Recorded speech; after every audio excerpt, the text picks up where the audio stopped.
네. 네, 오늘 예배 오신 모든 분들 주님의 이름으로 환영하고 축복합니다. 세상에 좋은 것들이 많이 있지만 우리 오늘 이 시간에 가장 좋은 것을 택한 줄로 믿습니다. 오늘 이 자리에서 우리가 또 주님을 전심으로 예배하고 찬양하는 시간 되기를 소망합니다.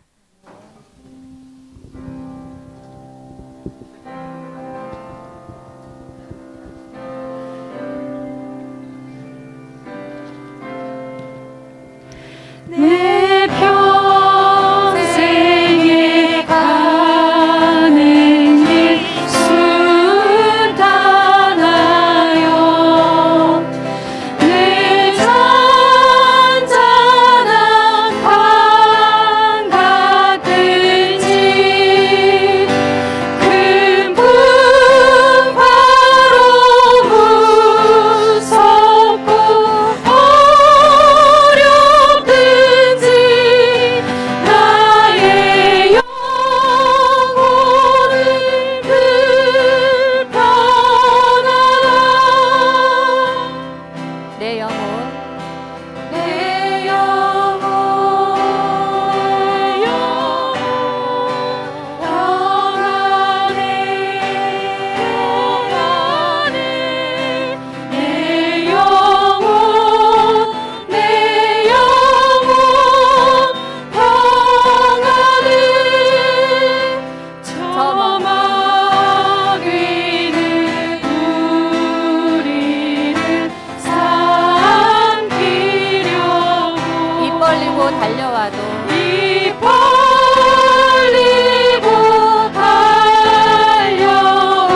달려와도 주 예수는 우리의 대장 되사 끝내 싸워서 이기겠네. 내 영혼 평안해. 내 영혼 평안해 평안해 내 영혼 내 영혼 평안해 내 지은 죄 내 지은 죄 주홍빛 같더라도 주 예수께 다 아뢰려 그 십자가 피로써 그 십자가 피로써 다시 세상 흰 눈보다도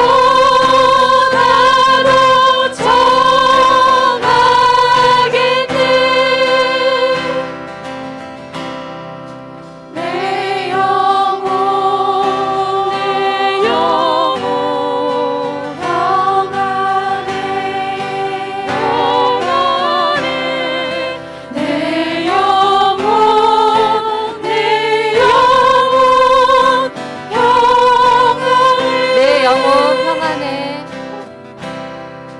내 영혼 평안해 평안해 내 영혼 내 영혼 평안해.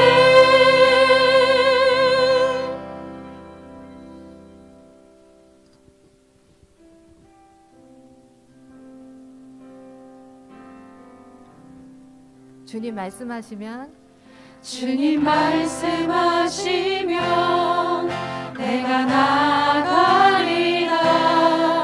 주님 뜻이 아니면 내가 멈춰서리다. 나의 각오서는 곧 주님 뜻에 있으니 오 주님 나를 이끄소서. 주님 말씀하시면 주님 말씀하시면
고백합시다. 주님 말씀하시면 주님 말씀하시면 내가 나가리다.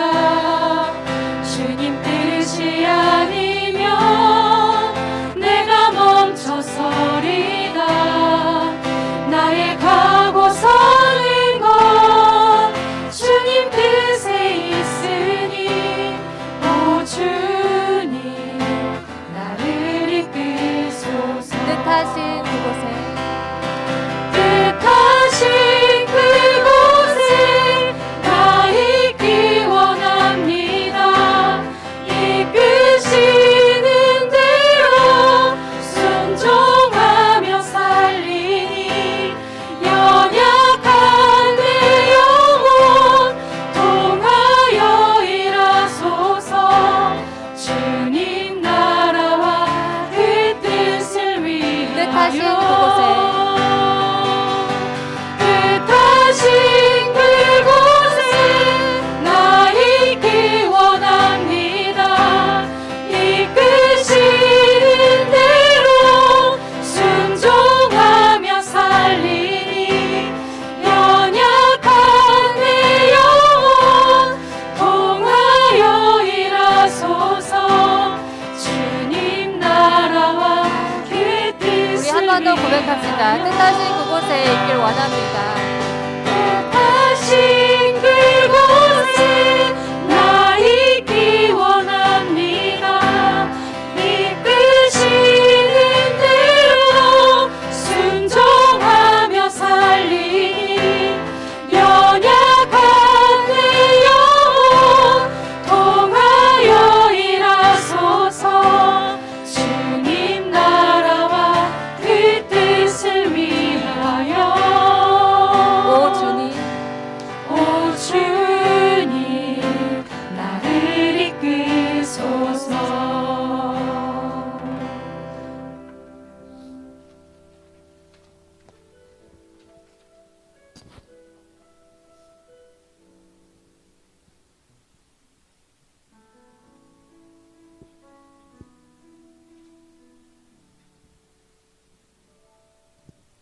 내가 누려왔던 모든 것들이 내가 지나왔던 모든 시간이 내가 걸어왔던 모든 순간이 당연한 것 아니라 은혜였소. 아침 해가 뜨고 아침 해가 뜨고 저녁에 노을 봄의 꽃향기와 가을의 열매 변하는 계절의 모든 순간이 당연한 것 아니라 은혜였소. 모든 것이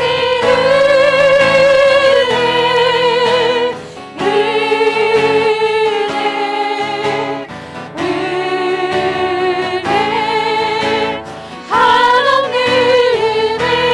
내 삶에 당연한 것 하나도 없었던 것을 모든 것이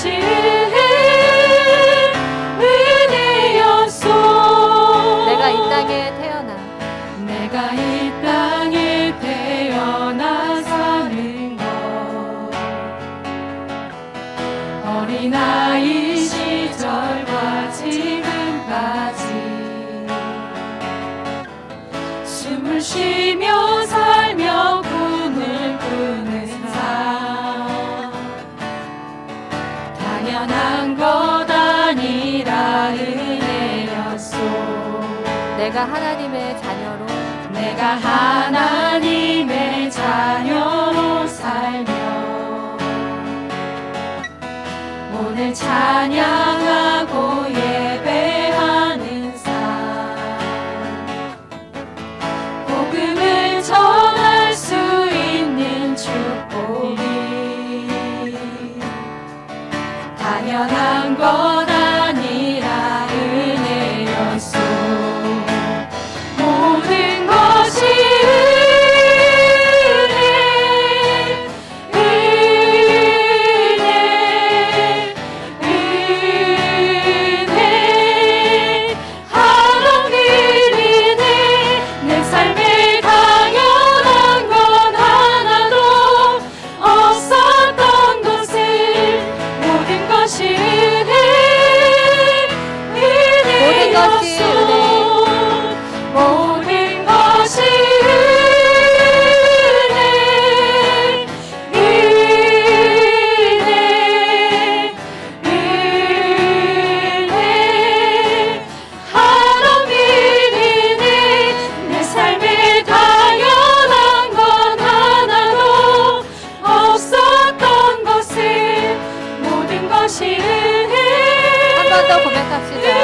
하나님 감사합니다. 우리가 오늘 함께 예배합니다.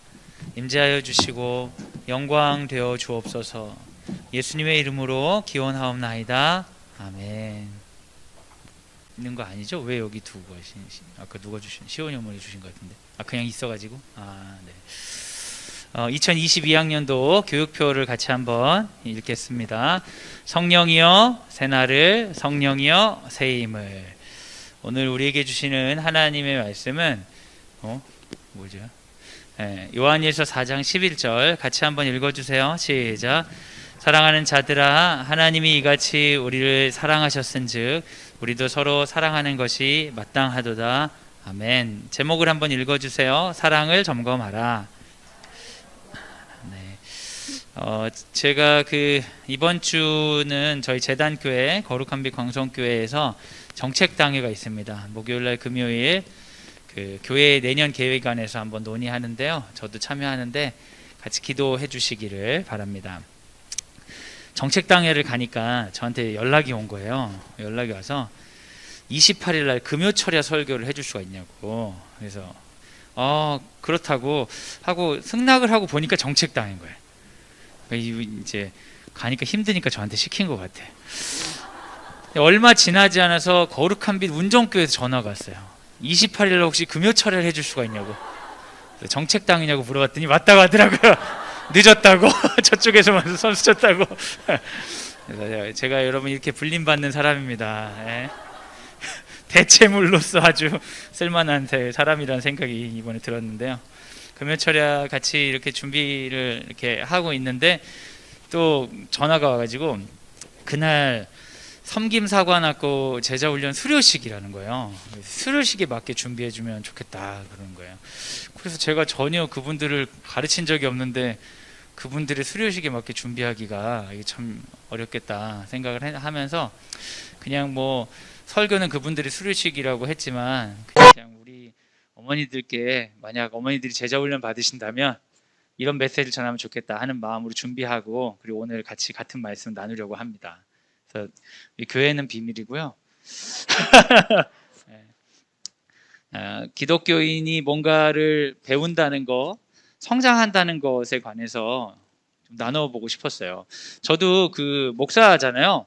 목사가 되면서 나름의 훈련들을 받고 공부를 하고 전부 사역을 위한 훈련인데 제가 훈련을 받으면서 고민이 참 많았던 것 같아요.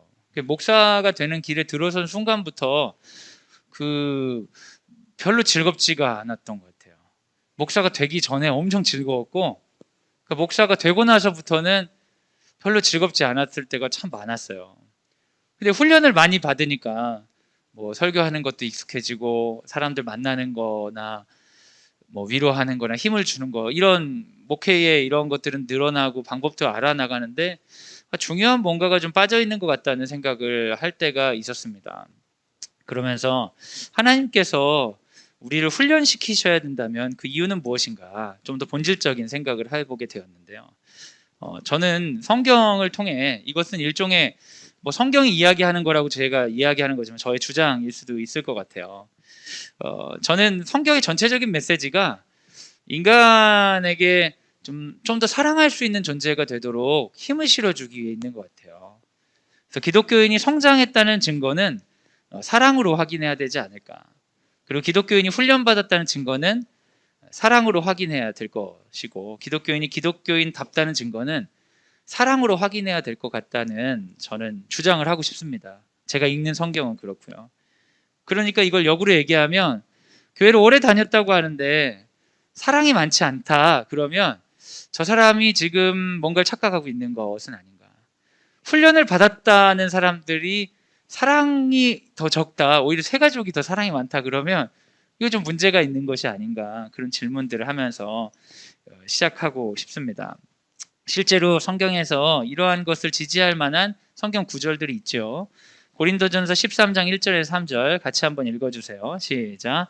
내가 사람의 방언과 천사의 말을 할지라도 사랑이 없으면 소리나는 구리와 울리는 꽹과리가 되고, 내가 예언하는 능력이 있어 모든 비밀과 모든 지식을 알고 또 산을 옮길 만한 믿음이 있을지라도 사랑이 없으면 내가 아무것도 아니요 내가 내게 있는 모든 것으로 구제하고 또 내 몸을 불사르게 내줄지라도 사랑이 없으면 내게 아무 유익이 없느니라. 성경에는 분명히 이야기하고 있죠. 뭐 방언, 천사의 말 이런 능력이 있다고 해도 사랑이 없으면 의미가 없습니다. 예언하는 능력, 모든 지식, 이건 어디 갔어요? 이런 게 있다고 해도 사랑이 없으면 아무 능력이 아니다. 심지어 교회에서 말하는 메시지임에도 불구하고 산을 옮길 만한 믿음, 산을 옮길 만한 믿음은 뭐예요? 예수께서 이야기하셨던 그 믿음이잖아요. 그 믿음이 있다고 해도 사랑이 없으면 아무것도 아니다.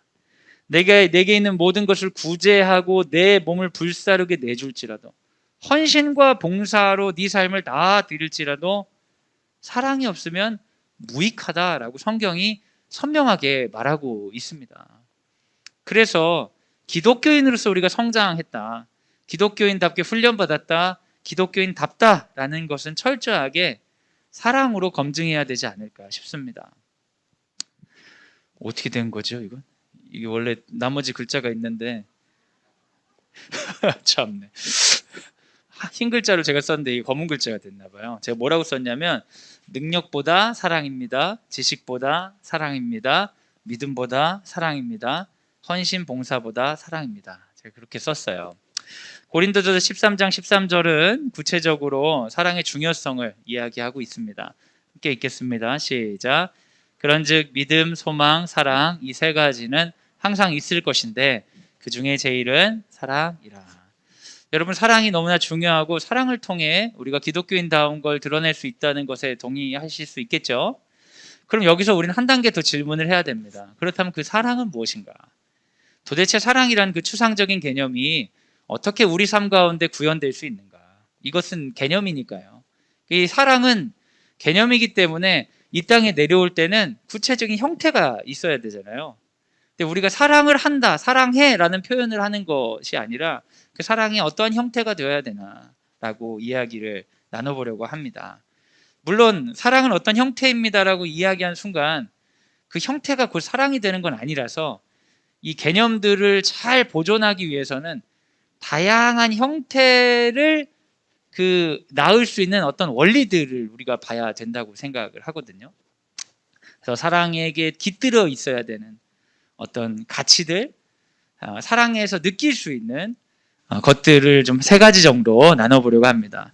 여기서 세 가지를 한 이유는 워낙에 교회에서 3대지를 많이 하기 때문에 그냥 형식적으로 세 가지를 한 거고, 이 세 가지가 전부는 아닐 것이에요. 한번 읽어주시죠. 시작. 사랑은 기쁨입니다. 우선 사랑이라고 하면 좋아하는 마음이 있어야 될 것 같아요. 창세기 25장 28절 한번 읽겠습니다. 시작.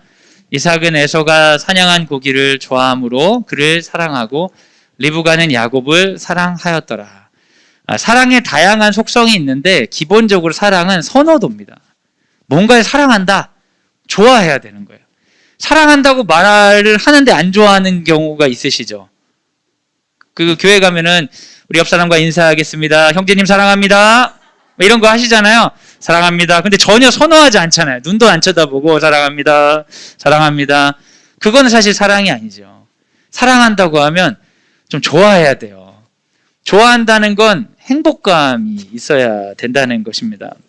내가 너를 사랑한다. 그거는 내가 야곱보다 에서를 우선시한다. 내가 에서보다 야곱을 더 기뻐한다라는 거죠. 고린도전서 13장에 보면 능력보다, 지식보다, 믿음보다, 헌신, 봉사보다 사랑이라고 말씀을 하고 있는데요.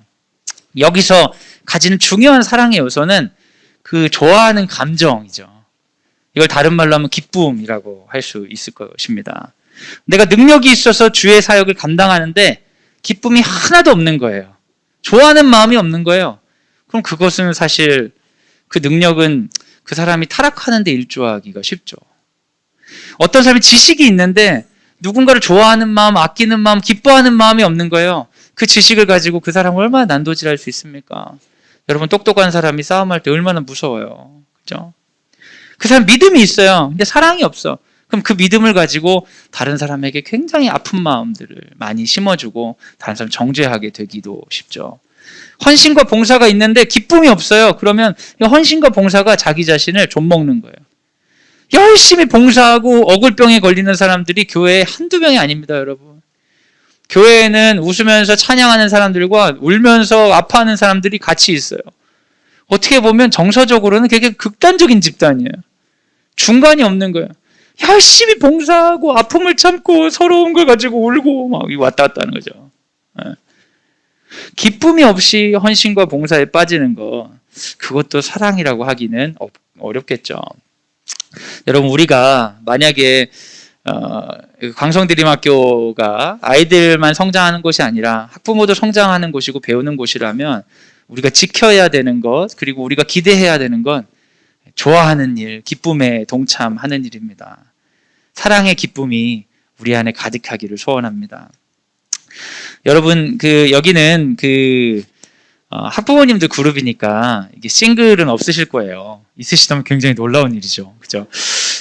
여러분도 결혼을 하실 때 어떤 기쁨들이 있으셨을 것 같아요. 그래서 결혼하신 것이 많잖아요. 그죠? 네. 현대인들이시니까요. 그래서 여러분, 사랑해서 결혼하잖아요. 그렇죠? 네. 아이들이 물어본다면 엄마 아빠는 왜 결혼했어요? 그러면 주로 사랑해서 결혼했다고 이야기하지 않으세요? 그러실 것 같아요. 제 생각에는. 근데 여러분, 어떤 사람들이 사랑해서 결혼해요. 그거는 좋아해서 결혼하는 거예요. 감정이 좋아가지고.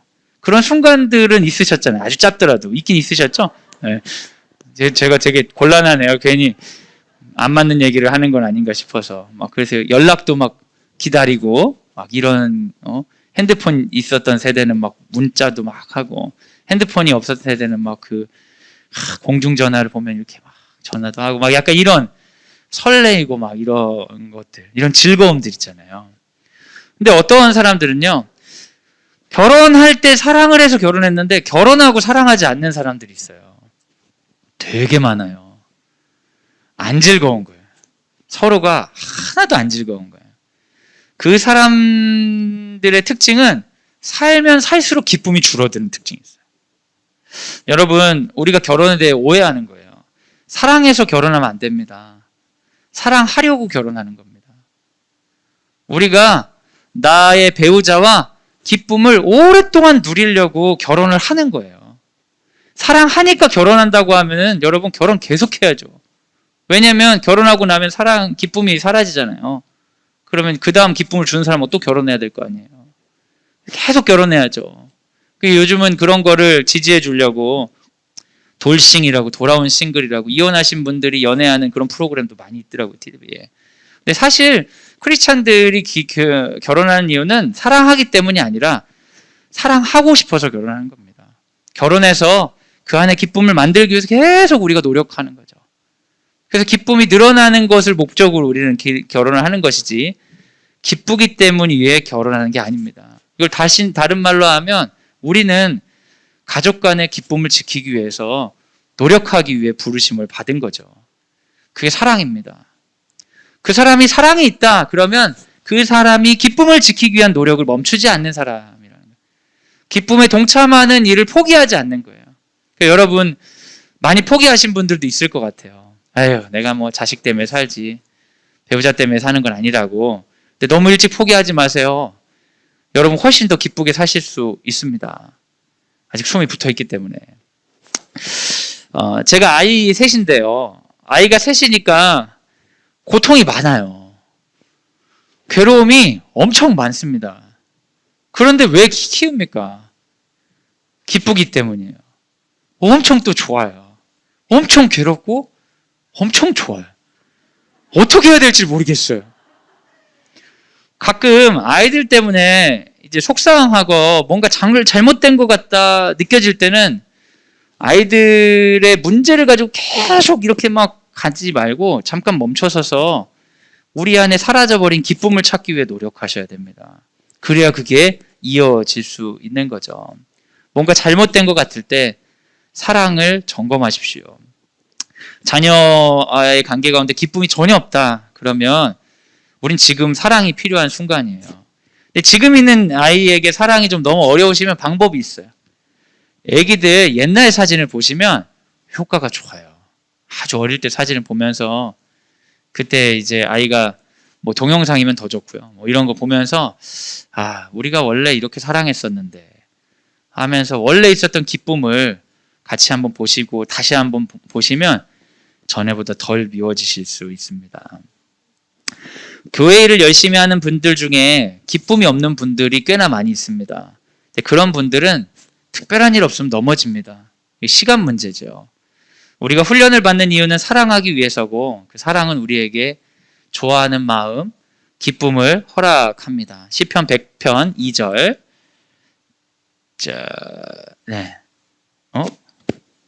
이거 안 했구나. 준비를 안 했네. 죄송해요. 시편 30편 11절 같이 한번 읽겠습니다. 시작. 주께서 나의 슬픔이 변하여 내게 춤이 되게 하시며 나의 베옷을 벗기고 기쁨으로 띠우셨나이다. 사랑을 점검하는 첫 번째 방법은 기쁨을 점검하라는 것입니다. 여러분 기쁨이 있으십니까? 너무 바빠가지고 기쁨을 못 챙기고 있다면 기쁨을 챙기고 가십시오. 그래야 하나님 안에서 우리 살아갈 수 있습니다. 사랑으로 말미암아 충만한 기쁨을 누리는 우리 모두가 되길 예수님의 이름으로 소원합니다. 한번 따라하시죠. 사랑은 감사입니다. 예수님께서 율법의 완성으로 두 가지 계명을 제시해 주셨습니다. 여러분 다 알고 계시죠? 교회 다니시면 너무 많이 들으셨잖아요. 뭐하고 뭐죠? 하나님 사랑과 이웃 사랑이죠. 그리고 예수님은 우리에게 예수님을 사랑하는 사람은 곧 하나님을 사랑한다고 했어요. 그러니까 우리가 하나님을 사랑하고 이웃 사랑하기 위해서 예수님을 사랑하는 것부터 출발할 수 있는 거예요. 근데 예수님은 어떻게 자기를 사랑해야 되는지 제시를 해주셨습니다. 그 제시가 바로 요한복음에 나오는데요. 요한복음 14장 15절 한번 읽어주세요. 시작. 너희가 나를 사랑하면 나의 계명을 지키리라. 예수님께서 말씀해 주신 구체적인 사랑하는 방법은 계명을 지키는 것입니다. 여러분 예수님을 사랑하십니까? 라고 제가 묻는다면 여러분은 네 그렇습니다. 저는 예수님의 계명을 지키고 있습니다. 라고 대답을 하셔야 돼요. 근데 좀 당황스러우시죠? 예수님이 무슨 계명을 했는지도 잘 모르는 분들이 많을 텐데요. 실제로 성경에서는 계명을 지킬 수 있는 사람, 율법을 지킬 수 있는 사람들은 없다라고 회의적인 반응을 하기도 합니다. 로마서 3장 20절 같이 한번 읽어주세요. 시작. 그러므로 율법의 행위로 그의 앞에 의롭다 하심을 얻을 육체가 없나니 율법으로는 죄를 깨달음이니라. 여러분 예수님이 나를 사랑하면 계명을 지키라고 했는데 계명을 철저하게 지켜서 의롭다고 칭찬받을 수 있는 사람은 없다고 얘기합니다. 그럼 이것은 무엇입니까? 우리가 하나님을 사랑할 수 있는 방법은 없는 것이죠. 없다는 거예요. 당연합니다. 우리 같은 사람이 감히 하나님을 사랑할 수 있겠습니까? 이게 불가능하죠. 그래서 주님께서 거꾸로 우리가 당신을 사랑할 수 없기 때문에 당신이 우리의 사랑을 받기 위해 스스로 문을 여십니다. 로마서 8장 3절과 4절이죠. 같이 한번 읽겠습니다. 시작. 율법이 육신으로 말미암아 연약하여 할 수 없는 그것을 하나님은 하시나니 곧 죄로 말미암아 자기 아들을 죄 있는 육신의 모양으로 보내어 육신의 죄를 정하사 육신을 따르지 않고 그 영을 따라 행하는 우리에게 율법의 요구가 이루어지게 하려 하심이니라. 아멘. 우리가 하나님을 사랑하려면 그분의 계명을 지켜야 되는데 절대 못 지키니까 주님이 우리의 모양으로 오셔서 우리의 죄를 다 가져가신 거예요. 그래서 계명을 꼭 지켜야 되는 의무로부터 자유롭게 하신 것이죠. 그래서 이제 우리는 전에는 율법을 보면 두려운 율법이었어요. 저거 다 지켜야 되는데 그래야 하나님 사랑하는 거였는데. 근데 이제 율법에 대한 요구가 다 들어졌잖아요. 그럼 율법은 뭐냐? 이제 쓸모없는 게 아니라 그 율법은 하나님을 사랑하는 그냥 방법일 뿐인 거예요. 못 지킨다고 문제되는 게 아니라 하면 할수록 다 좋은 일이 되는 것이죠. 여러분 공부 좋아하세요? 네, 별로 이렇게 표정이 좋지 않으신 것 같아요. 어린 아이들 공부 좋아할까요? 안 좋아하는 것 같으세요? 초등학교 1학년 교실에 가면 공부를 그렇게 좋아해요, 여러분. 뭘 물어보면 그렇게 손을 들어대고요. 발표를 엄청나게 해요. 공부를 너무너무 좋아합니다. 문제는 이제 선생님이 이걸 공부하고 싶은데 자기가 공부하고 싶은 거 위주로 얘기하는 게 문제일 뿐이지 공부에 대한 동기가 엄청나요. 그런데 아이들이 공부를 재미없어 하는 때는 언제냐면 시험 볼 때예요. 공부 자체는 사람들이 좋아합니다. 뭔가 배우고 아는 것은 너무 즐거운 일이에요. 근데 그 공부를 가지고 평가한다고 하는 순간부터 공부는 너무 두려운 일이 되는 것이죠. 요리를 좋아하는 우리 친구들 있어요. 맛있는 요리를 하고 싶어서 인터넷에 레시피를 보고 막 재료를 사고 만들고 너무 재밌는 거예요. 근데 조리고에 다니는 학생들이 요리가 그렇게 즐겁지 않아요. 조리고에 다니는 학생 중에 점수를 잘 맞기 위해서 음식이 아닌 거, 그 음식이 아닌 건데 색깔이나 이런 거 하려고 음식 아닌 거를 막 이렇게 막 칠해가지고 시험 봤다는 그런 얘기도 제가 라디오에서 들었습니다. 점수를 내고 성적을 낸다고 한 순간부터 이 즐거움은 싹 사라져 버리는 겁니다. 평가가 되고 합격과 불합격을 나누는 문제가 되면 끔찍해지는 거예요. 율법도 그럽니다. 예수님을 사랑하고 하나님을 사랑해서 그분 따로 살려고 율법을 가지고 그 길로 걸어가는 일은 즐거운 일인데 그 길을 잘 못 거두면 넌 지옥 간다. 이런 순간 예수님을 사랑하는 일은 너무나 괴로운 일이 되는 것이죠. 여러분, 성경에서 분명히 말하고 있어요. 뭐냐면 주님이 우리에게 율법의 짐을 없애 주셨다는 거예요. 이제는 억지로 천국 가기 위해서 선하다는 평가를 받기 위해서 율법을 믿을 필요는 없다는 거예요. 자발적이고 즐겁게 주의 법을 따라도 된다라고 말씀하고 계십니다. 그런데 이 말을 아직도 안 믿는 분들이 있어요. 내가 열심히 이렇게 뭔가를 하지 않으면, 결과를 내지 않으면 난 부적합하다고 스스로 믿는 분들이 있어요. 왜 그러신지 모르겠어요. 예수님은 그런 얘기를 한 적이 없는데. 엄마가 그랬는지 아빠가 그랬는지 잘 생각해 보세요. 예수님이 하신 말씀은 나를 사랑하면 계명을 지켜야 되는데 그 계명을 너희가 지키지 못하니 내가 그 계명의 짐을 다 가져가니까 즐겁게 그 계명 안에 살으라고 명령하고 있는 거예요. 우리가 주일날 교회에 빠지면 큰일 나고 벌 받는 게 아니라 주일날 교회 가는 게 우리에게 즐거운 일이 돼야 되는 것이죠. 우리가 기도하지 않으면 문제 있는 사람이 아니라 우리가 기도하는 일이 하나님 앞에서 좋은 일이 돼야 되는 거예요. 내가 안 했어요. 근데 기도를 하니까 너무 좋다. 기도 더 해야지. 이런 즐거움이 될 수 있도록 우리의 계명이 우리 안에 역할이 돼야 되는데 사탄은 우리에게 끊임없이 거짓으로 속이죠. 너는 문제가 있다. 넌 잘 못하고 있다. 주님께서 우리에게 수많은 계명들을 하나로 압축해 주셔서 즐겁게 따르라고 하셨습니다. 요한복음 13장 34절 같이 한번 읽겠습니다. 시작. 새 계명을 너희에게 주노니 서로 사랑하라. 내가 너희를 사랑한 것 같이 너희도 서로 사랑하라. 사랑하는 여러분, 수많은 계명들을 압축해서 하나 주셨어요. 그게 사랑입니다. 그런데 이 계명을 지키는 전제 조건은 우리가 계명을 못 지키는 거예요. 불가능한 거예요. 그러니까 전제가 뭐냐? 계명을 너희에게 주는데 서로 사랑해야 되는데 여기 전제는 내가 너희를 사랑했다는 거예요. 그럼 우리가 율법을 지키고 계명을 지키기 위해서 기억해야 되는 거는 내가 철저하게 사랑받은 존재라는 걸 기억하는 겁니다. 아주 몸소리치게 사랑받은 존재. 하나님이 자기 아들을 죽여서까지 사랑받은 존재라는 걸 계속해서 기억하는 게 계명을 지키는 시작이에요. 아, 이거 해야 되는데 저거 해야 되는데 이거 해야 되는데 이게 아니라 이게 먼저가 아니라 내가 정말 사랑받은 존재구나 이걸 먼저 느끼고 그 다음에 그래서 나는 이 길을 걸어야겠다. 근데 이것 빠지고 내가 사랑받은 존재라는 것을 빠지고 이거 해야 되는데 저거 해야 되는데 이러면 사랑이 될 수가 없는 거죠. 우리 능력으로 뭘 사랑을 하겠어요. 여러분, 사랑하는 자녀들을 내가 기쁜 마음으로는 즐겁게 해줄 수 있지만 화가 날 때는 정말 어떻게 잘 못하잖아요. 되게 어떻게 세상에 얘한테 이렇게 함부로 하는 사람이 있을까 싶게 하잖아요. 이게 아마 그 아이도 그럴 거예요. 내가 살면서 이렇게 함부로 하는 사람 저 사람밖에 없어 이럴 거예요. 우리가 안 되는 부분이 있을 때는 그거 가지고 정죄감을 느끼는 게 아니라 하나님이 날 사랑하신 것을 돌아보는 거예요. 하나님이 날 어떻게 사랑하셨지? 그리고 나서 그것에 따라서 가게노라 하는 게 사랑이 되는 것이죠. 하나님의 사랑을 깊이 느끼는 것. 그게 사랑의 중요한 증거입니다. 그래서 여러분, 내가 사랑이 있는지 없는지를 점검할 때 기쁨이 있는지를 보셔야 돼요. 또 하나는 하나님이 날 깊이 사랑하셨다는 마음이 있는지, 거기에 대한 감사가 있는지 보세요. 그래서 기쁨과 감사가 있다면 우리는 사랑을 하고 있는 것입니다. 하지만 기쁨도 사라지고 감사도 없다면 이미 우리가 하는 행위는 사랑하고는 좀 다른 것일 수 있습니다. 초에 불을 붙이면 바람 불면 꺼지지 않습니까? 우리의 마음이 그렇습니다.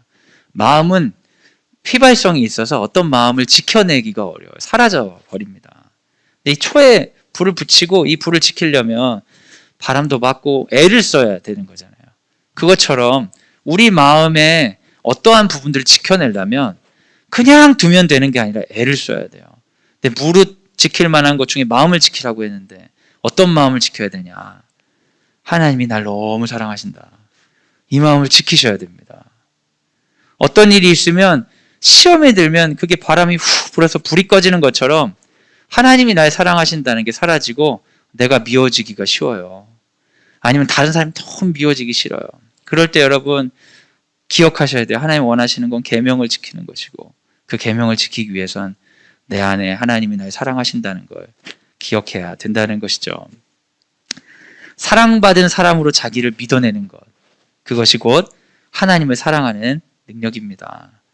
우리 광성드림학교에 이렇게 오랫동안 이렇게 머물르시면서 자녀들과 함께 하나님 나라 닮은 가정을 만들기를 원하시는 분들에게 하나님께서 기뻐하시는 감사가 충만하기를 예수님의 이름으로 소원합니다. 여러분 자기 자신이 사랑받은 존재라는 걸 믿으십니까? 네. 안 믿으시면 어쩔 수 없죠. 그건 제가 해드릴 수 있는 부분은 아니니까. 네. 한번 따라해 주시죠. 사랑은 용서입니다. 주님께서 우리에게 요구하시는 사랑은 예수님에게 받은 만큼입니다. 내가 너희를 이렇게 했으니까 너희도 하라는 거죠. 요한일서 4장 11절 거의 같은 내용인데요. 한번 읽겠습니다. 시작. 사랑하는 자들아 하나님이 이같이 우리를 사랑하셨은즉 우리도 서로 사랑하는 것이 마땅하도다. 주님께서 우리에게 사랑을 주셨습니다. 그래서 우리가 사랑하는 게 마땅하다고 하는 거죠.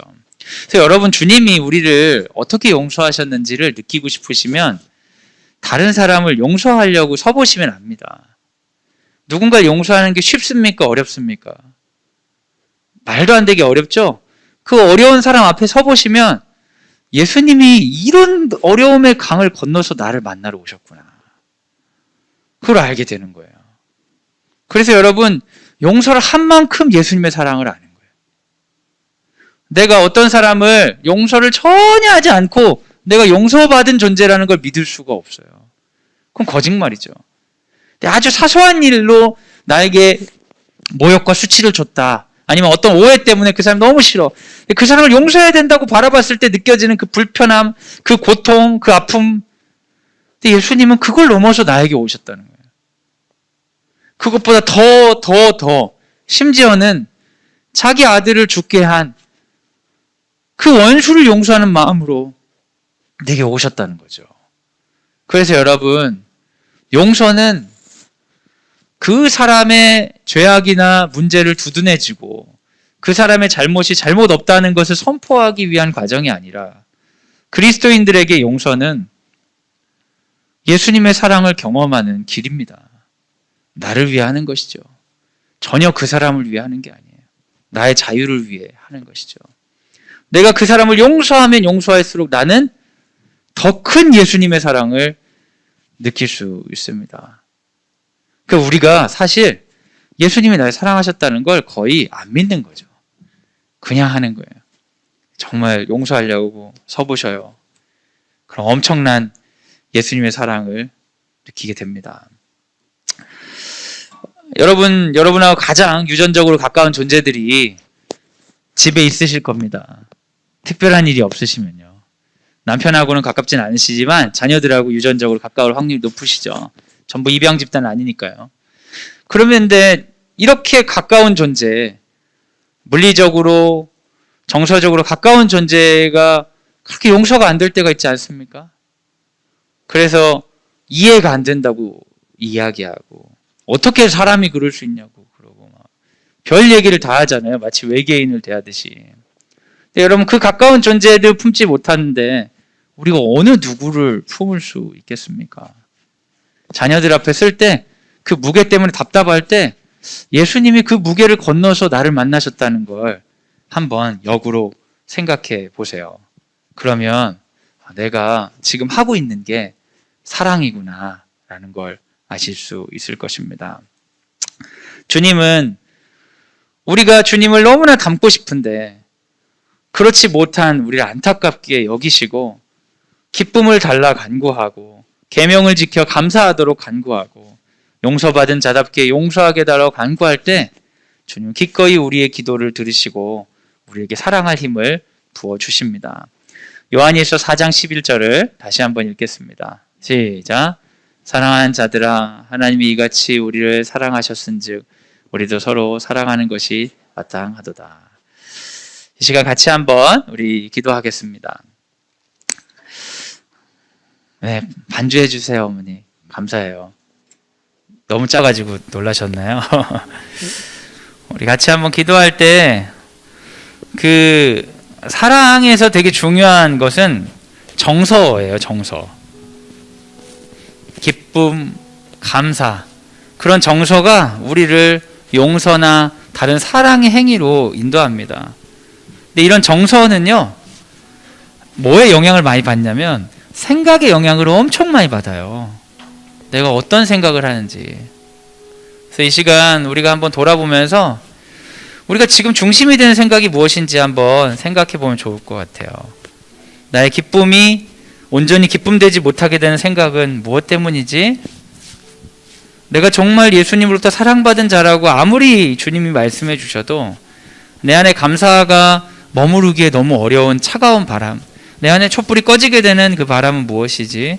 어떤 생각들이 나에게 주인이 되었나 한번 돌아보면 좋겠습니다. 그리고 이 시간 좀 선포하면 좋겠어요.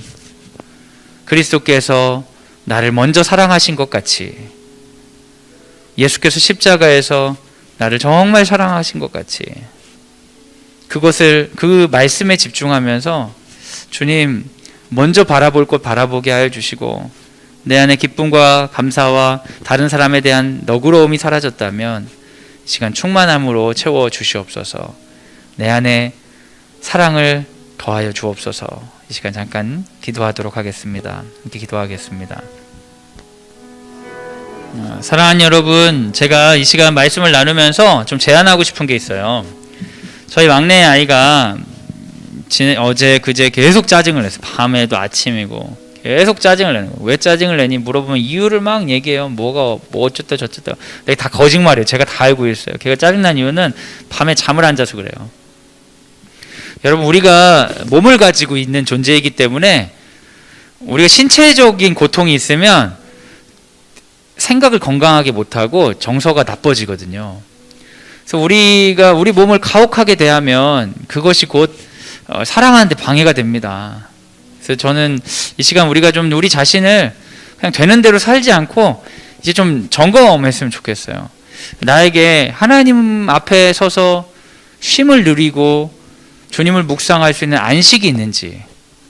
주님이 우리에게 안식일을 가지라고 하신 이유는 교회 가서 미친 듯이 봉사하고 내가 얼마나 애썼는지를 선전하라고 하시는 게 아니라 쉬라고 하신 거거든요. 여러분 가운데 쉼이 있는지 도전하고 싶습니다. 쉼이 없는 사람은 사랑하지 못합니다. 그냥 좀 같이 기도할 때 나 일주일을 한번 돌아보시면서 하나님 제가 하나님 앞에서 나의 욕구에 따라 움직이는 게 아니라 멈춰서고 당신을 묵상하며 내 육체를 쉬는 시간이 있는지 그렇게 한번 좀 돌아봤으면 좋겠어요. 그리고 하나님 안식일 지키라고 하셨으니까 주님 저에게 안식을 허락하여 주시옵소서. 나의 욕구를 멈출 수 있는 안식을 지켜내기 위해서 힘을 더하여 주시옵소서. 우리 그렇게 한번 같이 기도하면 좋겠습니다. 함께 기도하겠습니다.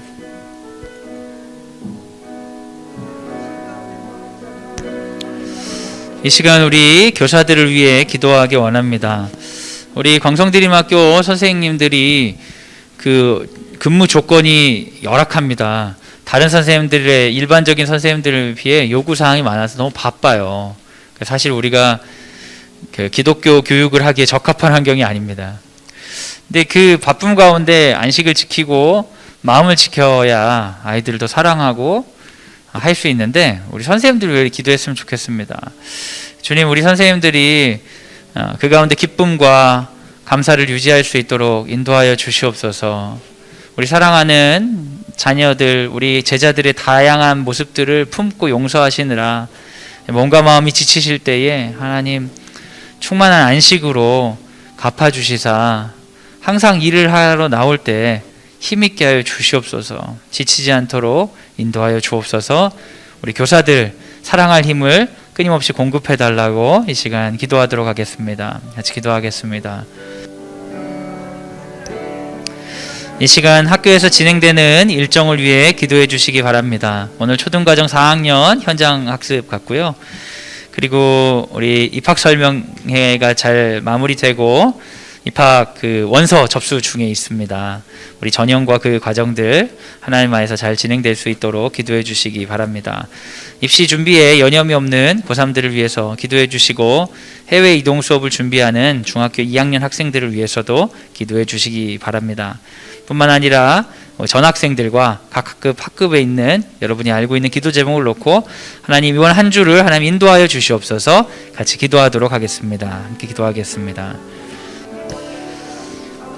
이 시간 우리 각 가정과 학부모 운동을 위해 기도해 주시기 바랍니다. 사랑하는 여러분, 일주일에 한 번 우리가 이렇게 모여서 기도하는 것은 사람들이 모르지만 일반적인 학교를 다니는 학부모들에겐 굉장히 충격적인 일입니다. 우리가 기도하는 것, 우리가 모이는 것, 그리고 교육에 관해서 이야기 나누는 것 자체가 이 세상을 향한 교육에 있어서의 저항일이라 생각이 됩니다. 우리 학부모님들이 각 가정 가운데 기독교 교육이 회복되고 자녀들과 관계 가운데 하나님께서 주인이 되신 역사 있을 수 있도록 각 가정을 위해 기도해 주시고 우리들의 여러 가지 활동들, 아버지들의 활동, 어머니들의 활동을 통해 이 지역사회에 기독교 교육의 빛을 보고 나오는 사람들, 새로운 교육의 여정에 참여하는 사람들 많아질 수 있도록 인도해 달라고 우리 각 가정과 학부모 운동을 위해 지금 함께 기도하도록 하겠습니다. 같이 기도하겠습니다. 이 시간 학교 리더들과 교직원들 위해 기도해 주시기 바랍니다. 교장 선생님과 교감 선생님을 비롯한 행정실장님과 직원들, 우리 행정팀, 또 미화팀, 그리고 조리팀, 관리팀 등 모든 영역에 있어서 선포되는 말, 선포되는 내용이 아니라 원리가 하나님 앞에서 떳떳할 수 있도록 투명하고 하나님 기뻐하시는 원리로 운영되는 학교 될 수 있도록 기도해 주시기 바랍니다. 하나님 광성드림학교의 운영도 하나님 앞에 자랑이 되고 모델이 될 수 있도록 이끌어 주옵소서. 함께 기도하겠습니다.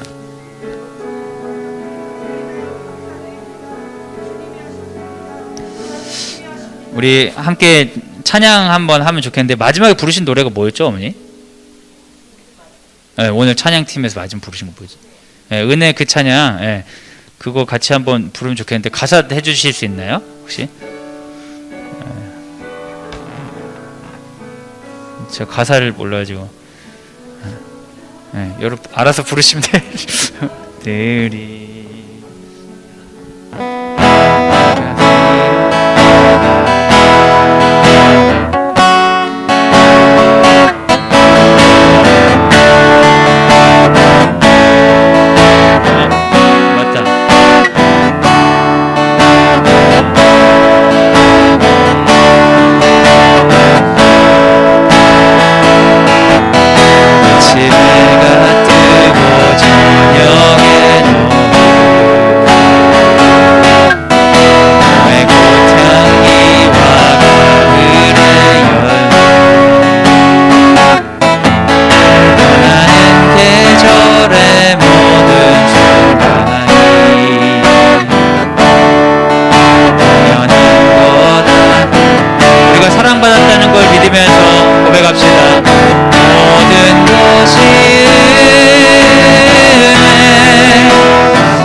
다시 한번 찬양하겠습니다. 내가 누려왔던 모든 것들, 내가 지나왔던 모든 시간, 내가 걸어왔던 모든 순간이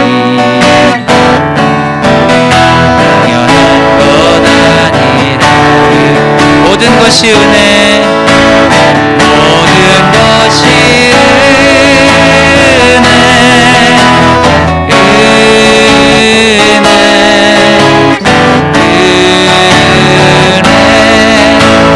한없는 은혜, 삶에 당연한 것 하나도 없었던 것을 모든 것이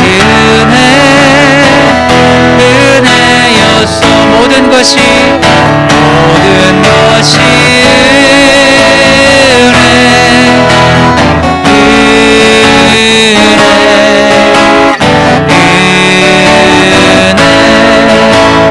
한없는 은혜, 삶에 당연한 것 하나도 없었던 것을 모든 것이 은혜였소. 제가 이제 기도하고 마치려고 하는데요, 제가 좀 조심스러워서 말씀드리는 게, 혹시라도 이런 메시지를 들으면은 내가 기쁨이 없으니까 내가 문제가 있다, 감사가 없으니까 내가 문제가 있다, 내 용서를 못하니까 내가 문제가 있다 하면서 습관적으로 자기를 이렇게 안 좋게 보시는 분들이 있는데요, 이런 게 자연스럽게 풀리지 않으면 사실 다른 문제일 수 있어요. 내 문제라기보다 너무 쉼이 없든지, 몸이 힘들든지, 아니면 과거에 상처가 있든지, 삶에 대한 목적이 분명하지 않든지, 아니면 내가 습관적으로 좀 안 좋은 습관이, 자기한테 불리한 습관이 있든지, 생각하는 방식에 왜곡이 있을 수 있거든요. 근데 그런 거는 예배 드린다고 이렇게 해야 된다고 해서 바로 해결되는 게 아니라 좀 더 자기 자신을 돌보는 시간은 필요하실 수 있어요. 그러니까 어쨌든 예배를 통해 정죄감을 가지실 필요는 전혀 없다. 하나님 우리를 너무나 사랑하시고 좋은 거를 누리기를 원한다는 거죠. 그래서 그 좋은 걸 잡으시면 좋겠고요. 잡고 싶은데 잘 안 된다, 그러면 자기 자신에게 조금 더 다른 의미에서 시간을 들이실 필요가 있을 수 있어요. 자기 자신의 단순한 그게 아니라 삶에 대한 패턴이나 이런 걸. 그래서 그게 너무 어려우셔서 좀 도움받고 싶으시면 뭐 정 갈 데 없으면 저한테 오셔도 괜찮고요. 우리 기도하고 마치도록 하겠습니다. 기도하겠습니다. 하나님 감사합니다. 하나님께서 우리를 너무나 사랑하셔서 사랑할 수 있는 능력을 주셨음을 고백합니다. 그렇습니다, 주님. 우리는 먼저 사랑받은 자입니다. 주님, 그럼에도 불구하고 우리가 살다 보면 주님께서 우리에게 주시는 사랑을 잃어버릴 때가 많습니다. 기쁨이 사라지고 감사가 사라지고 누군가를 허용하고 받아들여지는 역력함이 사라질 때가 있습니다. 주님, 우리를 불쌍히 여겨주셔서 우리를 사랑하신 만큼 사랑할 수 있는 능력을 다시 채워 주시옵소서. 이제는 예수 그리스도의 은혜와 하나님의 사랑과 성령의 교통하심이 주의 말씀을 듣고 사랑을 점검하고 주님이 날 사랑하셨듯이 다시 사랑 가운데 살겠습니다 다짐하는 사랑하는 광성드림학교 모든 식구들 위해 지금부터 영원까지 함께 하시기를 간절히 축원하옵나이다. 아멘.